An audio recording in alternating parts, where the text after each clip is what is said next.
तो जय हिंद, वंदे मातरम दोस्तों। आज मैं आपको बताने वाला हूं एयरफोर्स GDSRT के बारे में। और प्लीज़ मैं आपसे रिक्वेस्ट करूंगा, आप ये वीडियो पूरा देखिएगा और आज आपके पूरे डाउट खत्म हो जाएंगे GDSRT के लिए। मैं वादा करता हूं कि इसके बाद आपको GDSRT को लेकर कोई डाउट नहीं होगा। तो सबसे पहले बात करते हैं एयरफोर्स GD की कि भैया क्या होता है, कितना बोलना होता है, कैसे बोलना होता है। तो सारी बातें मैं आपको बताने वाला हूँ। तो चलिए, GD में आपको क्या होता है, 17 से 18 बंदों का या फिर कभी कभी 20 बंदों का एक ग्रुप बना दिया जाता है। ठीक है, अब उसमें एक टॉपिक आपको अलॉट होता है। टॉपिक में क्या होता है, टॉपिक में डिस्कशन करना होता है या डिबेट। देखो, डिस्कशन और डिबेट में बहुत बड़ा डिफरेंस होता है। डिबेट जहाँ पे आपको कुछ बंदे एक तरफ रहेंगे, कुछ बंदे एक तरफ रहेंगे, तो वो डिबेट कहलाता है। ठीक है, एक लोग अगेंस्ट बोलेंगे, एक लोग उसी की अच्छाइयाँ बताएंगे, एक लोग बुराइयाँ बताएंगे। ठीक, वो डिबेट होता है। लेकिन ग्रुप डिस्कशन वो होता है जहाँ पे आपको सिर्फ एक अपना पॉइंट रखना होता है। मान लीजिए आपके पास कोई टॉपिक मिला, आपको अपना ईजिली क्या करना है, बिल्कुल अच्छे काम तरीके से, प्रॉपर डिसिप्लिन तरीके से आपको अपना पॉइंट रखना होता है, क्योंकि आप डिफेंस के लिए जा रहे हैं। और डिफेंस में सबसे इंपॉर्टेंट होता है डिसिप्लिन। अगर आप डिसिप्लिन वहाँ पे नहीं शो कर रहे हैं तो आप कितना भी अच्छा बोलिए, कितने भी अच्छे से परफॉर्म करिए GD अपनी, आप बाहर हो जाओगे। ठीक है, तो मैं भी दे चुका हूँ, 3 से 4 बार दिया है मैंने भी। और मैंने क्या गलती की थी, जो मैंने एक बार मैं डिस्क्वालीफाई हुआ था, उसके बाद मैंने कैसे अपनी गलती सुधारी, मैं आपको सारी बातें बताऊँगा। ठीक, तो चलिए, पहले वो क्या करेंगे, आपको 2 सीट देंगे। एक सीट होती है रफ सीट, एक सीट होती है फेयर सीट। और वहाँ पे जब टॉपिक स्टार्ट होगा, टॉपिक के बारे में एक वहाँ पे स्पीकर लगा रहता है, वो टॉपिक के बारे में डिटेल में थोड़ा सा बताता है। अब वहाँ से आप क्या कर सकते हो, रफ सीट में अपने 3 से 4 पॉइंट लिख सकते हो। कभी कभी क्या होता है, कोई टॉपिक ऐसा मिल जाता है जहाँ पे बच्चों को नॉलेज नहीं होती है। आपने 40-50 टॉपिक तैयार कर लिए, 20-30 टॉपिक तैयार कर लिए, लेकिन टॉपिक थोड़ा हट के आ गया तो वहाँ पे बच्चों की नॉलेज नहीं रहती है। लेकिन आप वहाँ क्या कर सकते हो, जब वहाँ स्पीकर चला करता है, आप इजीली क्या करो, अपने कुछ पॉइंट्स वहाँ पे रफ सीट में लिख लो। और फेयर सीट में आपको क्या करना होता है, जब वो टॉपिक क्लोज हो जाएगा, जब स्पीकर बंद हो जाएगा, पूरा टॉपिक हो जाएगा, उसके बाद बोलेंगे कि भैया फेयर सीट, आपको कुछ टाइम देंगे, कहेंगे फेयर सीट में अपना जो है इस टॉपिक के बारे में लिखो। तो वहाँ से आप टॉपिक के बारे में लिख सकते हो फेयर सीट में। और वो फेयर सीट जो होती है आपकी सबमिट होती है, लेकिन रफ सीट आपकी उस समय सबमिट नहीं होगी। रफ सीट में आप बढ़िया अपने 4-5 पॉइंट लिख लो अगर आपको नहीं आ रहा है, या फिर कोई डाटा लिख लो। मान लो एग्जांपल के तौर पे कोई आपका टॉपिक आ गया पॉपुलेशन से, कि भैया पॉपुलेशन टॉपिक है। आप क्या कर सकते हो, आप सब कुछ डाटा आपको तो रहेगा नहीं दिमाग में, तो जैसे कुछ डाटा बोल दें कि उसमें 2016 से 2017 में आपकी इतनी पॉपुलेशन ग्रोथ हुई, इसमें इस ईयर में इतनी पॉपुलेशन डिक्रीज़ हुई। तो ये सब चीज़ें आप डाटा भी लिख सकते हो उसमें। इससे क्या होगा, आप जब बोलोगे तो इफेक्टिव बोलोगे। ठीक है, जब कोई डाटा बताते हो आप लोग, तो वो जो है आपके पॉइंट्स पे जोर डालता है। तो इस तरीके से आप जो है रफ सीट का अच्छे तरीके से यूटिलाइज़ कर सकते हो। कई बंदों को मैंने देखा है वहाँ पे, ठीक है, कि उनको कुछ भी नहीं आ रहा है, लेकिन वो क्या करते हैं, प्रॉपर जब वो स्पीकर चला करता है तो प्रॉपर अच्छे तरीके से ध्यान से सुनते हैं। वहाँ से वो बढ़िया अच्छे 3 से 4 पॉइंट अच्छे से ले लेते हैं और बढ़िया GD में अच्छा खासा पार्टिसिपेट कर लेते हैं। उसके बाद जब सारी आपकी फेयर सीट जमा हो जाएगी, रफ सीट आपके पास रहेगी, उसके बाद वो बोलते हैं कि कैंडिडेट, अब आपका इंट्रोडक्शन स्टार्ट होता है। आप लोग को 1-1 मिनट का अपना इंट्रोडक्शन देना है। अब इंट्रोडक्शन में कैसे बोलना होता है, इंट्रोडक्शन में आप क्या बता सकते हो, आप अपना नाम बता सकते हो, आप कहाँ से बिलोंग करते हो, ठीक है, आपके फादर का नाम क्या है, आपके फादर करते क्या है, मम्मी का नाम क्या है, ठीक है, ये सब चीज़ें बता सकते हो। आपकी हॉबीज़ क्या है, आपका स्ट्रॉन्गेस्ट पॉइंट क्या है और आपका वीकेस्ट पॉइंट क्या है, ये सब सारी चीज़ें आप बता सकते हो। लेकिन एक बात का आपको ध्यान रखना है, उस 1 मिनट के इंट्रोडक्शन में आप कोशिश ये करो कि 20 से 30 सेकंड के अंदर ही आपका जो है इंट्रोडक्शन ख़त्म हो जाए। जितना जल्दी आप इंट्रोडक्शन ख़त्म करोगे, और 30 सेकंड इंट्रोडक्शन ख़त्म करके मान लीजिए आपने बहुत ज़्यादा ले गए तो 30 सेकंड, ठीक है, उसके बाद 30 सेकंड आपको टॉपिक के बारे में बताना होता है। ठीक, कि टॉपिक हमारा इंट्रोडक्शन हल्का सा दे दो उसके बारे में। और ये 1 मिनट बहुत अच्छा इंप्रेशन क्रिएट करते हैं। अगर आपने ये 1 मिनट अच्छे से बोल दिया तो जाहिर सी बात है, क्योंकि ये खुद आपको एक तरीके से 1 मिनट आपके फुल आपको मिलते हैं, वहाँ पे आपको नोटिस किया जाता है। तो आप जितना अच्छा हो सके 1 मिनट में अच्छा परफॉर्म कर दीजिए, उससे आपकी एक अच्छी इमेज क्रिएट हो जाती है। अगर आप 1 मिनट पूरा अच्छे तरीके से बोल दिए तो 70 से 80% सिलेक्शन आपका उसी समय हो गया। बस आपको 20% थोड़ा फॉर्मेलिटी करनी है। ठीक, तो ये हो गया।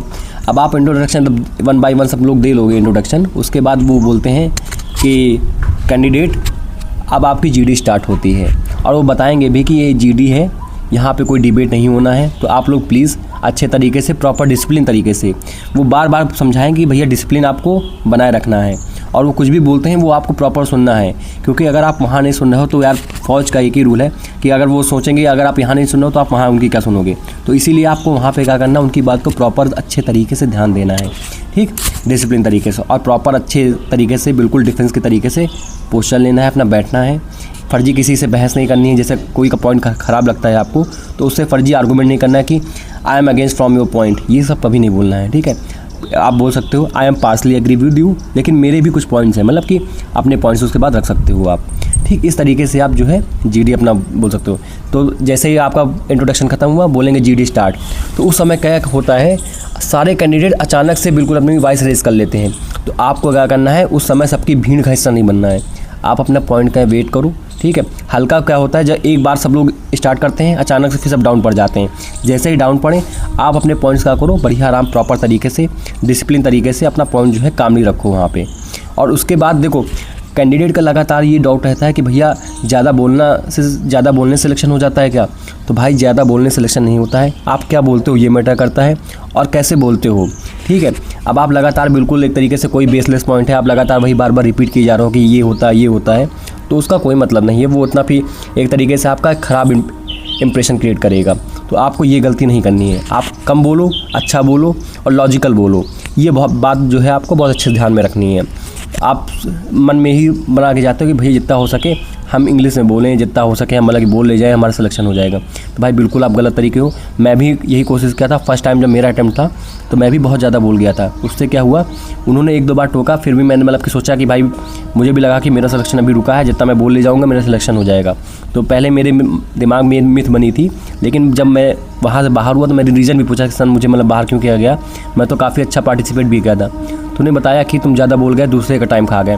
तो वहाँ पे तुम्हें दूसरे का टाइम जो है उसको भी ध्यान रखते हुए दूसरे कैंडिडेट को भी पार्टिसिपेशन का मौका देना है, सिर्फ अपना ही नहीं कि हाँ भैया मैं बोलते जा रहा हूँ। तो ये गलती आपको नहीं करनी है, ये बहुत बड़ी गलती होती है। कभी कभी फिर आप पछताओगे, कितना बोलने वाला सिलेक्शन उसका हो गया, आप बढ़िया बोलने वाले थे, आपको सब कुछ आता था, लेकिन आपका फिर भी सिलेक्शन नहीं हुआ। तो ये आपको ध्यान रखना है। उसके बाद एक पॉइंट और, अगर जैसे आप पूरा अपना बोल चुके हैं, अच्छे से प्रॉपर बोल चुके हैं, 2 से 3 बार कोशिश ये करो कि 2 से 3 बार आप पार्टिसिपेट कर लो, ठीक है।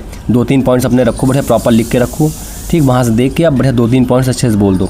अगर आप 2-3 पॉइंट अच्छे से बोल दिए, अपने पॉइंट्स 2-3 बार पार्टिसिपेट कर लिए, तो मैं दावा करता हूँ 110% आपका सिलेक्शन हो गया है। वहाँ पे आपको कोई सिलेक्शन से हटा नहीं सकता। लेकिन आप क्या करोगे, जब दूसरों के भी बीच में इंटरफेयर करोगे, अनडिसिप्लिन तरीके से पॉइंट रखोगे, किसी के जैसे मतलब किसी को टारगेट करोगे कि भैया नहीं ये ऐसा नहीं होता, बिल्कुल लड़ने लग जाओगे, तो वहाँ पे आप अच्छा बोलते हुए भी बाहर हो जाओगे। आपको ये बात जरूर ध्यान रखनी है, ये एक जीडी है ना कि कोई डिबेट है। तो यहाँ पे हम अपने पॉइंट को डिस्कस करेंगे कि भैया मान लीजिए कोई पॉइंट मिल गया कि मुद्दा सही है कि नहीं सही है, इस पर हम अपने अपने विचार रखते हैं। बस अपने विचार रखना है, ना कि अपने विचार को किसी पर थोपना है, ठीक। इन सब बातों का आपको विशेष ध्यान रखना है। उसके बाद बात करते हैं, जब आपकी जीडी हो जाती है उसके बाद आता है जी मतलब एसआरटी तो आपकी पहले हो जाएगी, लेकिन मैं थोड़ा जीडी बारे में आपको पहले बता दिया हूँ। तो एसआरटी में क्या होता है, आपको एसआरटी में आपको क्वेश्चन कराए जाते हैं। अब क्वेश्चन आता है कि भैया ये किसी सब्जेक्ट से रिलेटेड होते हैं, तो बिल्कुल नहीं। एसआरटी का मतलब ही होता है सिचुएशन रिएक्शन टेस्ट। किसी भी सिचुएशन में आपका क्या रिएक्शन होता है वही आपकी क्या होती है, एसआरटी होती है, ठीक। तो सिचुएशन कैसे, मान लीजिए कि आप कहीं पे हो, ठीक है, आपका एक्सीडेंट हो, मतलब आपने देखा कि एक किसी का एक्सीडेंट हो गया, उसके बाद आपका क्या रिएक्शन होगा। और पहला ऑप्शन आ गया कि आप एम्बुलेंस को कॉल करेंगे, दूसरा कि आप किसी पास के हॉस्पिटल में उसको एडमिट कराएंगे और एम्बुलेंस को भी कॉल करेंगे, तीसरा कि आप उसको देखते रहेंगे, ठीक है, और आप वेट करेंगे कि कोई जो है उसको उठा के ले जाए, और चौथा आप बस क्या करेंगे, आप अपना फ़ोटो वीडियो शूट करेंगे, ठीक है। ये सब चीज़ें जो है मतलब कि ऑप्शन रहते हैं, और वहाँ पे जो है हर ऑप्शन के मार्क्स होते हैं, ठीक। मान लीजिए 4 ऑप्शन रहते हैं जो है, पहला ऑप्शन 0.1 मार्क्स का, दूसरा ऑप्शन 0.2 मार्क्स का, तीसरा ऑप्शन 0.3 मार्क्स का, और चौथा ऑप्शन 0.4 मार्क्स का। तो इस तरीके से जो है मार्क्स आपके डिवाइड रहते हैं। अब देखो पूरा अगर आप कैलकुलेट करोगे तो पूरा जो है 1 मार्क्स का हो गया। तो आपको इस तरीके से पूरा जो है हर ऑप्शन जो है अलग अलग मार्क्स के रहते हैं।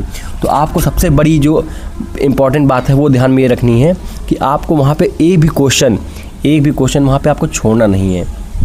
और आपको आंसर क्या देना है, आपको आंसर वो देना है जो लॉफुल तरीके से हो, जो वहाँ पे वैलिड हो। वहाँ पे आपको खुद कोई चीज़ एक्शन नहीं लेनी, मतलब कि अपने मान लो कोई भी कहीं भी लड़ाई हो गई तो वहाँ पे आपको खुद नहीं भिड़ना है। वहाँ पे आप जितना हो सके लॉफुल तरीके से, और जो अच्छा हो, जो उसमें से बेस्ट निकले, जो वहाँ पे पॉजिटिव मतलब कि थोड़ा सा दे आंसर, वही आपको आंसर टिक करना है, ठीक। और एसआरटी में अगर आप ऐसा करोगे भाई, तो आप कभी भी एसआरटी में, मैं दावे से कह सकता हूँ, एसआरटी में गलती बच्चे वही करते हैं कि वो ऑप्शन छोड़ देते हैं, ठीक है, या फिर वो थोड़ा सा ज़्यादा इमोशनल हो जाते हैं, वो गलत आंसर दे देते। तो आपको इमोशन नहीं, आपको ब्रेन से सोचना है। आप जानते हो कि आपके राइट्स क्या हैं, आपको कैसे क्वेश्चन को टैकल करना है। आप कोशिश करो, जैसे आपके क्वेश्चन आता है कि आप ट्रेन से जा रहे हो, वहाँ पे एक चोर ने किसी का पर्स चुरा लिया, तो आप क्या करोगे? तो आप और चोर आपके सामने हैं, तो आप क्या कर सकते हो? तो आप कहोगे, आप ऑप्शन कैसे रहेंगे कि आप उससे भिड़ जाएंगे, ठीक है, मतलब आप उससे फाइट करेंगे और पर्स छुड़ा लेंगे। दूसरा ऑप्शन आता है, आप रेलवे पुलिस को कॉल कर देंगे और कोशिश करेंगे कि जो है चोर को आप कहीं जाने ना दें, अपनी आंखों के सामने से जाने ना दें, ठीक, ऐसे ही आप कोशिश करेंगे। तीसरा ऑप्शन आता है, ठीक है, आप देखते रहेंगे और चौथा ऑप्शन है, आप दूसरों को कहेंगे कि भैया ये चोर है। तो आपको कौन सा ऑप्शन जो है टिक करना है? तो आप जाहिर सी बात है आप ये चेक करोगे, ये ऑप्शन टिक करोगे कि भैया मैं चोर को क्या करूँगा, लगातार अपनी नज़रों से देखूँगा कि वो कहीं भाग ना जाए, और रेलवे पुलिस को उसी समय हम कॉल कर देंगे, ठीक है, अगले स्टेशन पे रेलवे पुलिस आ जाए, जिससे मतलब कि वो चोर पकड़ा जाए।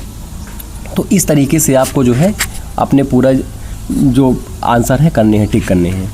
अब बात आती है कि एसआरटी में भैया मैंने कई बच्चे ये बोलते हैं भैया एसआरटी मैंने सब कुछ अच्छा किया लेकिन मैं फिर भी बाहर हो गया। तो भाई एक रीज़न उसका और बन जाता है, आप वहाँ पे क्या करते हो, जब आपको एसआरटी के क्वेश्चन मिलते हैं, आपको शीट मिलती है, आप लगातार इधर उधर देखने लगते हो, किसी से बात करने लगते हो, तो वो आपका जो है अनडिसिप्लिन रोल, वो आपको बिल्कुल भाई डिफरेंस जो है बिल्कुल, आप कितनी भी अच्छे पढ़ने हो मुझसे ये मतलब नहीं है, वो तो आपको अच्छा बना ही देगी, लेकिन आप अगर डिसिप्लिन तरीके से नहीं हो तो वो आपको तुरंत निकाल देगी। क्योंकि भाई आप अगर सोच रहे हो कि वहाँ पे कोई आपको देख नहीं रहा, तो वहाँ पे हर पॉइंट पे कैमरे लगे हुए हैं, ठीक, आप हल्का भी गलती करोगे, किसी से बात करोगे या फिर इनडिसिप्लिन तरीके से रहोगे, ठीक है, अपना एक तरीके से ख़राब बिहेवियर शो करोगे, तो वो आपको तुरंत बाहर कर देगी। आप फिर वहाँ पे कितने भी टैलेंटेड हो वो मैटर नहीं करता है। वहाँ पे आपको क्या चाहिए, कोई सुनने वाला, मतलब कि आप वहाँ पे कोई ऑफिसर लेवल पे नहीं जा रहे हो, वहाँ पे आप सैनिक लेवल पे जा रहे हो, और अगर उनकी बात आप मानोगे ही नहीं, उनकी बात आप अच्छे से तरीके से बिहेव नहीं करोगे, तो वो आपको क्यों रखेंगे? तो ये सब बातें जो हैं आपको ध्यान में रखनी है, और अपना बढ़िया ये सब आप पूरा अच्छे तरीके से एक प्रॉपर डिसिप्लिन तरीके से जाइए और अपना सिलेक्शन ले लीजिए। और अगर आप कहेंगे, अगर आपके डाउट्स होते हैं कि भैया कौन कौन से टॉपिक जो है इंपॉर्टेंट हैं, तो आप कमेंट करिएगा, मैं आपके लिए वो सारे टॉपिक भी करवा दूंगा, जहाँ से आपके जीडी पक्का 100%, मतलब कि मैं दावा करता हूँ वहाँ से आपके फंसेंगे। और जीडी में कैसे पार्टिसिपेट करते हैं मैं ये भी आपको बता दूँगा। तो आप कमेंट करिएगा, और अगर वीडियो आपको भाई पसंद आई हो, अगर हेल्पफुल रही हो, तो प्लीज़ आप लाइक और सब्सक्राइब कर दीजिएगा, ठीक, और मिलते हैं। और अगर मैं फिर से मैं बोल दे रहा हूँ, अगर आपके कोई भी किसी भी चीज़ से रिलेटेड, आपको मेडिकल से रिलेटेड, ठीक है, आपको GDSRT से, फिजिकल से रिलेटेड कोई भी अगर डाउट है कि मतलब भैया कैसे होता है, तो आप कमेंट करिएगा, मैं उसके लिए वीडियो लेके आऊँगा और आपको अच्छे तरीके से भाई। और इस चैनल से अगर आप एयरफोर्स, नेवी और आर्मी का प्रिपरेशन करो, तो भाई इस चैनल जुड़ जाओ। आपको यहाँ पे अगर जुड़े हो तो आपका 100% सिलेक्शन मैं गारंटी लेता हूँ, आपका सिलेक्शन होगा। फेज़ 2 में तो आपको कोई दिक्कत नहीं आने वाली। तो मिलते हैं नेक्स्ट वीडियो में। जय हिंद, जय भारत।